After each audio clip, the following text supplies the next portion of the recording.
अस्सलाम वालेकुम। औरा वॉइस के साथ मैं हूं हसन रज़ा। हमेशा की तरह मेरे साथ मौजूद हैं आज़म मलिक साहब। अस्सलाम वालेकुम जी। आज का इशू काफ़ी शिद्दत से गौरतलब है। अक़वाम मुत्तहिदा ने कह दिया है पाकिस्तान को कि अगले साल पाकिस्तान में खुशहाली हो सकती है। तो ये बड़ा शदीद गौरतलब मसला है। इसके लिए मैं बात करना चाहूँगा आज़म साहब से कि आज़म साहब, क्या गवर्नमेंट इस बात पे कोई काम कर रही है, इस इशू पे कोई काम कर रही है कि अगले साल पाकिस्तान खुशहाली का शिकार हो जाएगा? बिस्मिल्लाह अस्सलाम वालेकुम हसन साहब, बहुत शुक्रिया आपका। देखिए असल ये जो खुशहाली का मसला है, ये आज का मसला नहीं है। ये सालों साल से हम देख रहे हैं कि पाकिस्तान के अंदर जो मुख्तलिफ माहिरीन हैं, वो इसके ऊपर बड़ी सीर हासिल गुफ्तगू कर रहे हैं और वो बार-बार ये बता रहे हैं गवर्नमेंट को कि खुशहाली का शिकार हो जाएगा पाकिस्तान, खुशहाली का शिकार हो जाएगा पाकिस्तान और इसके लिए एफर्ट्स करनी चाहिए। आपको हैरानगी होगी ये जानकर कि तरबेला डैम जो है वो डेड लेवल पे आ गया है। 1407 फीट यानी कि डेड लेवल पे आ गया है। इसका मतलब ये है कि अगर बारिशें नहीं होती और जो कि एक्सपेक्टेड नहीं है इस साल कि बहुत ज़्यादा बारिशें होंगी, अगर बारिशें नहीं होती तो अक़वाम मुत्तहिदा, जैसे आपने कहा कि पाकिस्तान खुशहाली का शिकार, भाई पाकिस्तान खुशहाली का शिकार हो चुका है। हर साल जो है, आप समझें कि मिलियन क्यूबिक पानी जो है वो समंदर की नज़र हो जाता है। क्यों? क्योंकि आपने उसके लिए कुछ एफर्ट्स ही नहीं किए। डैम जी, आपने कोई डैम बनाया ही नहीं है। आप कालाबाग डैम जब तक नहीं बनाएँगे, आप छोटे-छोटे डैम नहीं बनाएँगे, आप पानी को रिस्टोर नहीं करेंगे, पानी का ज़ख़ीरा नहीं करेंगे, तो पाकिस्तान के अंदर, मैं बता रहा हूँ, जो कराची के अंदर हालात है ना, टैंकर माफ़िया, आपको लाहौर और पाकिस्तान के बड़े शहरों में ये टैंकर माफ़िया नज़र आएगा। आपको पानी जो है खरीद कर जो है ना, वो घरों के अंदर जो है स्टोर करना पड़ेगा। ये लेवल आ चुका है पाकिस्तान के अंदर, लेकिन हुकूमत है कि टस से मस नहीं हो रही। आप देखें कि हमारा जो नेशनल मीडिया है, वो इसके ऊपर काम ही नहीं करता। आप नेशनल मीडिया के ऊपर आप कोई एक प्रोग्राम देख लें, जो खुशहाली के ऊपर हो। यूनाइटेड नेशन आपको कह रही है, यूएनओ आपको कह रही है कि आप खुशहाली का शिकार हो जाएँगे। लेकिन आप हैं कि हाथ पर हाथ धरे बैठे हुए हैं और आप कुछ भी नहीं कर रहे। और अगर आप कुछ नहीं करेंगे, तो मैं आपको बता रहा हूँ, ये जो लोग बिल सर्दियों में 20-20 हज़ार रुपया दे रहे हैं, ये गर्मियों में 2-2 3-3 लाख रुपया बिल आना है, सर्दियों में आना करना है और आपने परेशान हो जाना। ये मुल्क के साथ हो क्या रहा है? देखिए, जो माहिरीन हैं वो अरसा-दराज से ये कह रहे हैं आपको कि आप बंदे के पुत्र बनें, आप बाज़ आएँ, आप जो नेशनल इश्यूज़ हैं, उसके अंदर पानी के इश्यू को उसके साथ रखें, इसके ऊपर डिबेट करें, डिस्कशन करें, एक नेशनल कंसेंसस डेवलप करें और नेशनल कंसेंसस डेवलप करके आप काला बाग डैम बनाएँ। ये अवाम के लिए ज़रूरी है, ये अवाम की लाइफ़लाइन है। जो लोग मुझे सुन रहे हैं, मैं उनको बता रहा हूँ कि आप लोग भी इसके ऊपर उठें, आवाज़ उठाएँ सोशल मीडिया के थ्रू। क्यों नहीं आप लोग आवाज़ उठाते?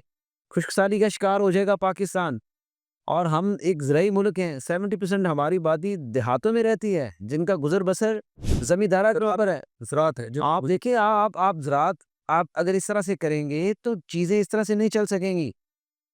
उसके अलावा गवर्नमेंट को कोई अवेयरनेस कैंपेन चलाने की भी ज़रूरत है कि जिसका घर के गाड़ियाँ धोना, घर में मतलब वाटर टैप्स खुले रह जाना, एक-एक ड्रॉम भी अगर गिरे जैसे मैं आपको बताऊँ कि मर जाते हैं। एक रिसर्च के मुताबिक पाकिस्तान के अंदर औसतन एक बंदा जो सुबह मॉर्निंग में ब्रश करता है, वो 11 लीटर पानी वेस्ट करता है। इस 11 ब्रश लीटर। टैंक खुला रहता है और ब्रश जी, वो ब्रश कर रहा होता है, टूथपेस्ट के साथ वो यूज़ कर रहे हैं, 11 लीटर वो पानी वेस्ट करता है। एक-एक बूँद कीमती है।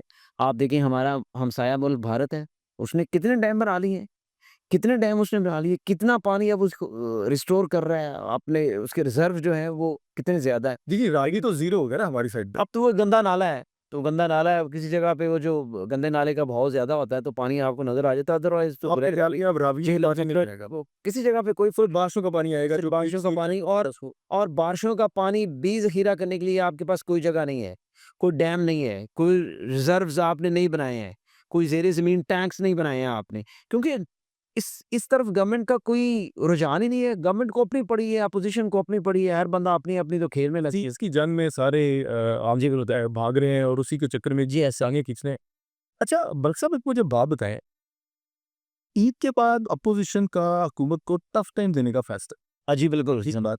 जी, अपोज़िशन ने इसके ऊपर एक मशावरत की है, तहरीक-ए-तहफ़्फ़ुज़ आइन पाकिस्तान, एक जो है वो उन्होंने बनाई है, एक इत्तेहाद अपोज़िशन का, जिसके अंदर पीटीआई है, जेयूआई, फेम और फज़ल-रहमान ग्रुप है, और भी छोटी-छोटी शायद खकान अब्बासी हैं उसके अंदर, मुफ्ता इस्माइल, इन्होंने अपनी जो पार्टी बनाई है। तो छोटी-छोटी पार्टियों के साथ मिलकर देखिए, उन्होंने गवर्नमेंट को ये एक चैलेंज दिया है कि गवर्नमेंट अगर उनकी डिमांड्स पूरी नहीं करती, देखिए इसमें एक चीज़ बड़ी अहम है। सबसे बड़ी चीज़ तो इसमें जो स्टेक होल्डर है वो पीटीआई है।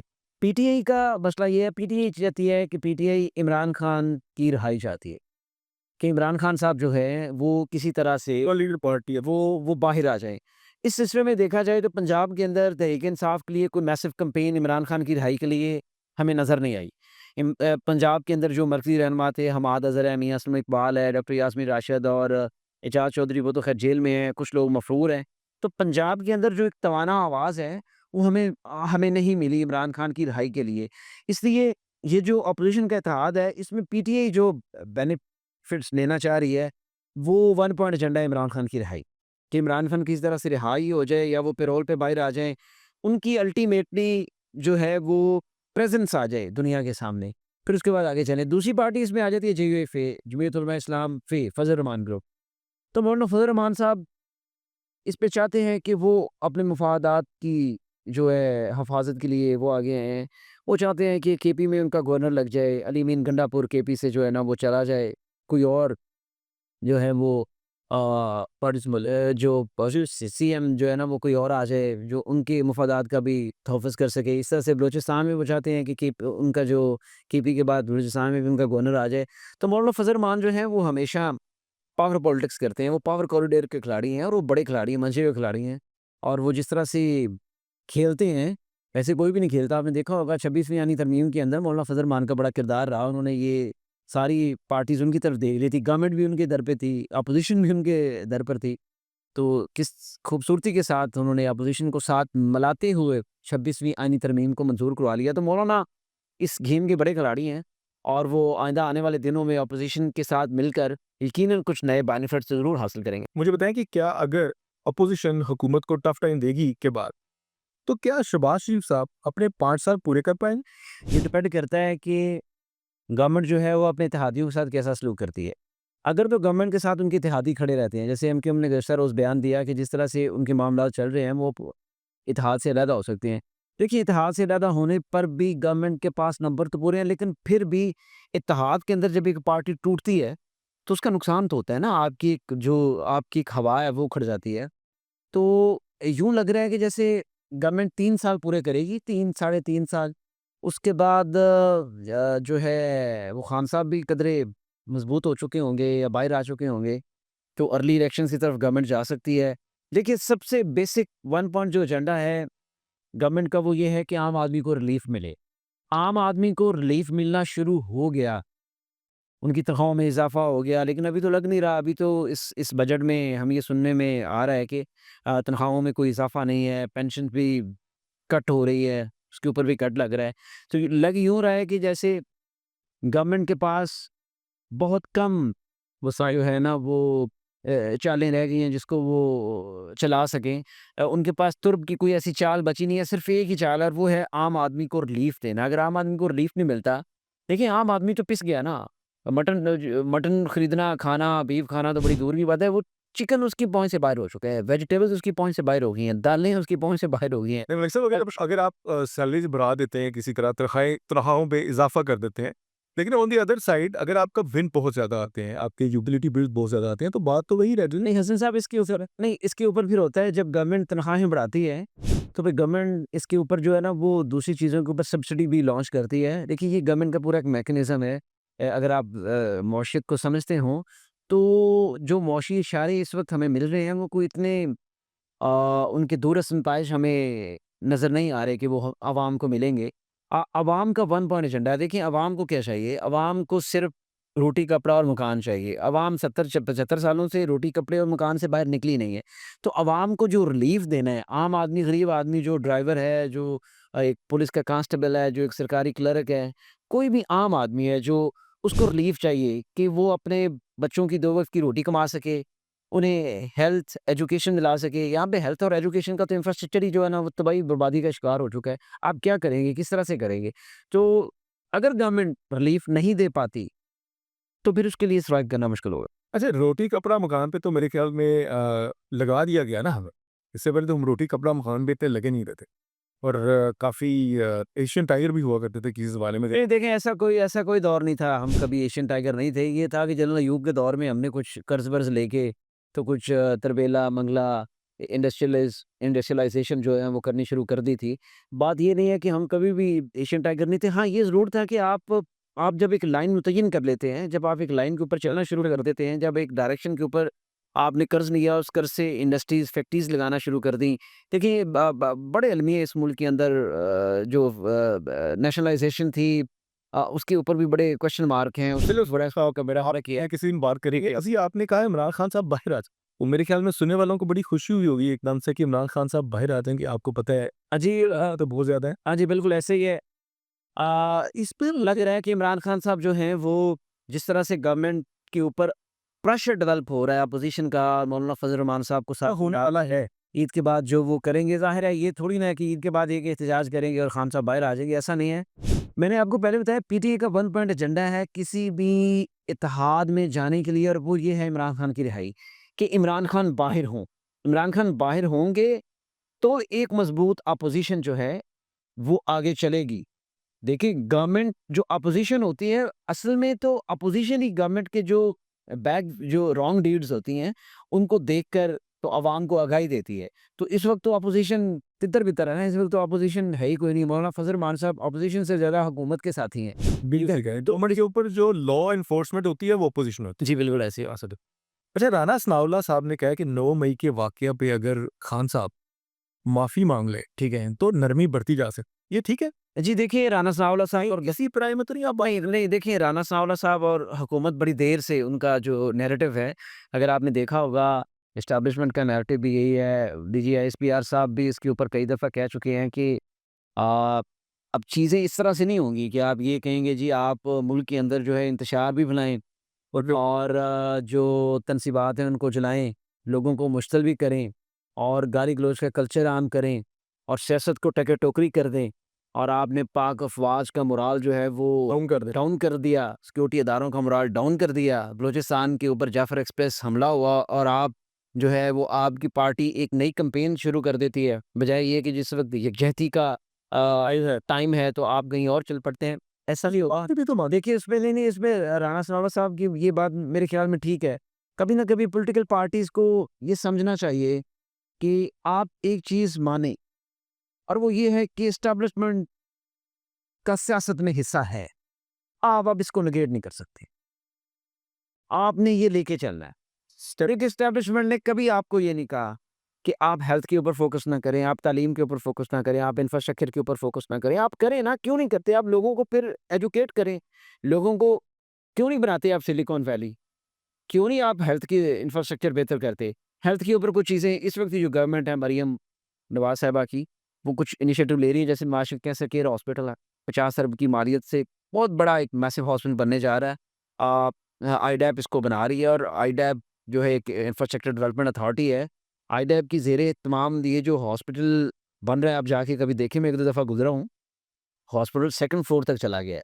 बहुत बड़ी बड़ी तेज़ी से काम हो रहा है। इसी तरह Sargodha cancer care, Nawaz Sharif Sargodha cancer care hospital है, वो भी आईडा बना रहा है। वो भी बहुत तेज़ी के साथ यकीनन आइडिया में एक कंप्यूटर नहीं, नहीं, जो वो बहुत तेज़ी के साथ देखिए, मौजूदा हुकूमत के ये जो 2 इनिशिएटिव हैं कैंसर केयर हॉस्पिटल्स के, वो बहुत रैपिडली प्रोग्रेस कर रहे हैं। अगर ये हॉस्पिटल बन जाते, इसी साल में इन्होंने ओपीडी का इफ्तिताह कर देना है, और अगर ये यकीनन बनेंगे, अगर ये रनिंग पोज़ीशन में आ जाते हैं, तो ये मौजूदा हुकूमत के लिए एक बड़ा, पंजाब हुकूमत के लिए एक प्लस पॉइंट होगा। तो मैं ये कहना चाह रहा हूँ कि जितनी देर तक अगर गवर्नमेंट जो है, वो इस तरह की इनिशिएटिव नहीं लेती, तो मामलात आगे नहीं चलेंगे, और आम आदमी को रिलीफ मिलना शुरू हो गया, तो फिर लोग पीटीआई को शायद भूल जाएँ। लेकिन जो राणा सनाउल्लाह साहब बात कर रहे हैं कि जब तक ये माफ़ी नहीं होगी, आप आगे नहीं चल सकते, एस्टेब्लिशमेंट आपको आगे नहीं आने देगी, बात खत्म। अच्छा, आपने अभी कहा कि तरक्की हो रही है। अच्छा, जब हम सोशल मीडिया पे देखते हैं और लोगों की डिफरेंट आरा देखते हैं, तो हमें पता चलता है कि लोग जो है ना काफ़ी आप ये कह लें कि नफ़रत में भी हैं और वो सिर्फ़ यही कहते हैं कि यार, कि सिर्फ़ पंजाब में तरक्की हो रही है, ठीक है? कहीं और नहीं हो रही। नहीं तो बाकी तो क्या बजट सिर्फ़ पंजाब पे नहीं, नहीं, नहीं, बात ये बजट ठीक था, ये कुछ बताया मुझे नहीं, बात ये है हसन साहब, 18th अमेंडमेंट के बाद सूबे 60% का इख्तियार उनके पास आ गया। वफाक तो बेचारा 25 किलोमीटर का एक एरिया रह गया है, इस्लामाबाद और उसके इधर रावलपिंडी। बाकी तो सारे इख्तियारात 18th अमेंडमेंट के बाद आ गए सूबों के पास। सूबे क्यों नहीं बिजली प्रोड्यूस करते? सूबे क्यों नहीं डैम बनाते? किसने कहा कि सिंध को इंटीरियर सिंध के अंदर आप तरक्की ना करें, किसने कहा कि केपी के अंदर आप तरक्की ना करें। आए रोज़ आप जत्था जो है ना वो इकट्ठा करते हैं और इस्लामाबाद पे हमला कर देते हैं। किसने कहा कि आप केपी के अंदर प्रोग्रेस ना करें। पहले आप कहते थे कि जो ऑरेंज लाइन है, मेट्रो लाइन है, ये बिल्कुल फ्लॉप है। आपको पता है जो मेट्रो लाइन बन रही है पेशावर के अंदर, वो अभी तक एक तो कंप्लीट नहीं हुई। 1 खरब रुपए से ज़ायद का प्रोजेक्ट वो हो गया है। 2012 से। जी, 1 खरब रुपए का प्रोजेक्ट हो गया है। और यही जो मेट्रो थी लाहौर के अंदर जो बनी है, 11 अरब रुपए में बन गई थी। बात ये है कि आप क्यों नहीं करते तरक्की भई? आप करें ना तरक्की, आप प्रोफ़ेशनल लोग हायर करें, आप तरक्की करें, प्रोग्रेस करें, क्यों नहीं करते? सिर्फ पंजाब की तरफ नजरें गई। एक पंजाब की तरफ नज़रें बलूचिस्तान में किसने कहा कि आप तरक्की ना करें? अच्छा, बजट सी डिवाइड होता है एरिया के मुताबिक। नहीं, नहीं, बजट एरिया आप अपना बजट खुद बनाते हैं भई, बात ये है मैंने आपको पहले बताया 18th अमेंडमेंट है, सूबे अपना बजट खुद बनाते हैं, टैक्स लगाते हैं, रेवेन्यू जनरेट करते हैं, बहुत सारी चीज़ें हैं और रेवेन्यू के थ्रू आप सिस्टम को आगे लेके चलते हैं ना। और अगर आप ये बात कर रहे हैं कि जी पंजाब के ऊपर तरक्की है, यार पंजाब के ऊपर तरक्की इसलिए है, पंजाब के लोग वाइब्रेंट है, ये लोग बोलते हैं, ये लोग हुक्मरानों से पूछते हैं कि भाई आप इक़्तिदार में आए हैं, तो आप जो वादे करके आए थे वो पूरे क्यों नहीं कर रहे? इसलिए यहाँ पर प्रोग्रेस करनी पड़ती है। फिर बात करके आंसर ले जी। डे पे नहीं आती। ये नहीं है कि मतलब केपी की तरह जो है ना लोग सुम्मुन बुकमुन जो है ना बन के बैठे हुए हैं। सिर्फ बलूचिस्तान और सिंध के अंदर, सिंध के लोग क्यों नहीं बोलते भई? सिंध में भी प्रोग्रेस हो रही के होगी। लोग तो कहते हैं जी हम बाप है और कमाते हैं और पूरा पाकिस्तान खाते हैं। पूरा पाकिस्तान खाता है, पूरा पाकिस्तान मैंने पहले बताया 18वीं तरमीम के बाद हर सूबा खुद कमाता है, खुद खाता है। हाँ, कराची जो है वो एक इंटरनेशनल पोर्ट है, वहाँ पे कारोबार होता है। अच्छा, मुझे बताएं कि फिर ये बाकी सूबास इतने महरूमियत का क्यों शिकार है? करते ही कुछ नहीं है भई, करते ही कुछ नहीं है। आप करें ना, आप आपको किसी ने रोका है कॉम्पिटेंसी लेकिन वहाँ के जो देखिए नौजवान यूथ के बाद मिलेनियल्स हैं, पोस्ट मिलेनियल्स हैं, वो तो सोशल मीडिया में हर वक्त ही बात कर रहे होते हैं कि यार हमें तो नहीं मिलता बजट, ये तो बजट चला जाता है वहाँ पे। तो इसका कहाँ से बजट गवर्नमेंट का मसला है, कहाँ चला जाता है बजट? मुझे बताएँ ना। इसका मतलब गवर्नमेंट का मसला नहीं, कहाँ पे चला जाता है बजट? मैंने आपको बताया 18वीं तरमीम के बाद हर सूबा खुद मुख्तियार है कि वो जो मर्ज़ी करे। ये पंजाब गवर्नमेंट ने जो Nawaz Sharif cancer care hospital Lahore का इनिशिएटिव लिया है, तो ये क्या केपी ने उनको फंड दिया है या वफाक ने फंड दिया है या बलूचिस्तान ने दिया है, सिंध ने दिया है? किसने दिया है ये fund? Nawaz Sharif cancer care hospital जो सरगोदा में बन रहा है, उसका फंड किसने दिया है? मतलब किसी दूसरी गवर्नमेंट ने दिया, बाहर से ले तो सूबे खुद मुख्तार हैं, वो किसी से भी कर्ज़ ले लें, बाहर की किसी कंपनी से। एडीबी एशियन डेवलपमेंट बैंक जो है, वो कर्ज़ देता है। रावलपिंडी में एक साफ पानी की पाइप जो है वो बिछाई जा रही है। अब 40 बिलियन का प्रोजेक्ट था, 40 साल में ये कर्ज़ वापस करना है 0% के ऊपर। एडीबी एशियन डेवलपमेंट बैंक ने दिया है फंड, पंजाब गवर्नमेंट ने लिया है, वो उसके ऊपर प्रोजेक्ट पे काम कर रहे हैं। आप जो फंड लेते हैं, केपी, बलूचिस्तान और सिंध, वो जाता किधर है? आप बताएँ ना लोगों को, कहाँ जाता है? आप कहाँ लगाते हैं वो फंड? कहाँ लगाते हैं बताएँ ना? या अपने यहाँ की ईरान से कुछ नहीं, नहीं, हमें हम आप अपने हुक्मरानों से पूछें ना। आप केपी में ये जो है तीसरी टेन्योर आ गई है उनकी अ पीटीआई की थी। तो पीटीआई से पूछिए ना भई क्यों नहीं प्रोग्रेस करते आप पेशावर के अंदर? क्यों वहाँ पे टेररिज्म है? आप क्यों नहीं वहाँ पे इंफ्रास्ट्रक्चर डेवलप करते? क्यों नहीं हॉस्पिटल्स बनाते? ऐसा होता है, ये तो अलमिया है ना कि हम अपना आप देखने की बजाय हम दूसरों पे तनकीद करना पसंद करते हैं। ये तो अलमिया है विपक्ष सर। भई क्या पंजाब उन उन उन पंजाब बल्कि अपने हिस्से की चीज़ें उनको देता है। अपने जो स्पेशलिस्ट है वो उनको देता है। अपना पैसा जो है वो उनको देता है। अपने सारे को देता है। पॉइंट है कि लोगों को वेलकम करते हैं। जी, बिल्कुल। पाकिस्तान में कौन नहीं है, मतलब पंजाब में कौन नहीं है, सबको वेलकम करते हैं, जो भी आता है वेलकम जी, आते हैं आप। जी, मैं ये तो कहता हूँ कि आप वैसे वैसे आप जो वज़ीर इत्तलात पंजाब हैं आज़मा बुखारी साहिबा, आप उनकी प्रेस कॉन्फ्रेंस सुना करें, मतलब बहुत सारी चीज़ें वो हक़ाइक़ के ऊपर बोल रही होती हैं। बड़ा मेरिट पे बोलती हैं कि यार मतलब आप करते क्यों नहीं अपने सूबों में काम? हर वक़्त आपने पंजाब के ऊपर नज़रें गाड़ी हुई हैं कि जी पंजाब ये ले गया, पंजाब वो कर गया, पंजाबी ये, पंजाबी वो, बलूचिस्तान में मरे तो पंजाबी, सिंध में मरे तो पंजाबी, केपी में मरे तो पंजाबी, 60% पाकिस्तान है, कमा के दे तो पंजाबी। हर चीज़ करे पंजाब। आपके जितने मरीज़ हैं चारों तीनों सूबों के, वो पंजाब के हॉस्पिटल्स के अंदर आके ट्रीटमेंट करवाते हैं। और सब ये तो मुझे लग रहा है कि पूरा एक कंप्लीट प्रोग्राम करना पड़ेगा Punjab versus others other subas, ठीक है, लेवल से प्रोग्रेसेस। तो आज इजाज़त दीजिएगा मुझे और मलिक आज़म साहब को। अल्लाह हाफ़िज़। हेलो।